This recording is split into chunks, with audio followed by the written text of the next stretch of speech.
Le Flash Info avec le centre de stockage de la Manche. Un gang de cambrioleurs devant la justice hier à Cherbourg. 4 hommes âgés de 27 à 37 ans comparaissaient pour avoir commis près de 80 vols. En moins d'un an, ils ont écumé restaurants, hôtels et jardineries, dont plusieurs basés dans le Nord Cotentin.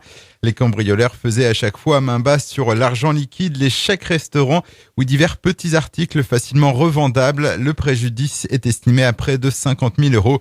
Les 4 prévenus ont reconnu la totalité des faits et sont condamnés à des peines allant de 1 à 4 ans de prison. Un convoi maritime de MOX, un combustible nucléaire fait d'un mélange de plutonium et d'uranium au départ de Cherbourg et à destination du Japon est en cours de préparation.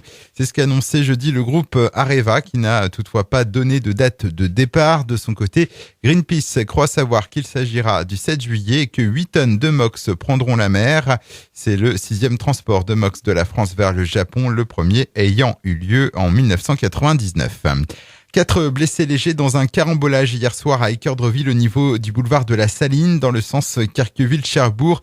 Les victimes ont toutes été évacuées vers l'hôpital Pasteur. L'accident a occasionné d'importants ralentissements à une heure de pointe, la circulation étant réduite à une voie.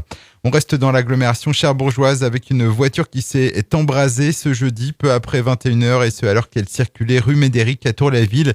Heureusement, il n'y a pas eu de blessés. Les occupants du véhicule ont pu sortir à temps et donner l'alerte. Les causes de l'incendie restent à déterminer.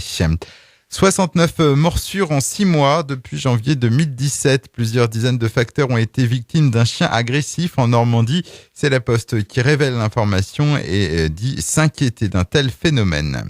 Et puis en tennis, plus qu'un tour à passer pour Myrtille Georges et la Granvillaise intégrera le tableau principal de Wimbledon. Face à l'américaine Sasha Vikri, la manchoise 230e mondiale a eu besoin d'à peine plus d'une heure pour triompher.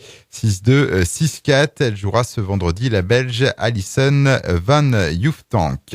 Le Flash Info vous a été présenté par Landra, centre de stockage de la Manche à Digulleville. Pour en savoir plus et visiter notre centre, 0810 120 172, coup d'un appel local.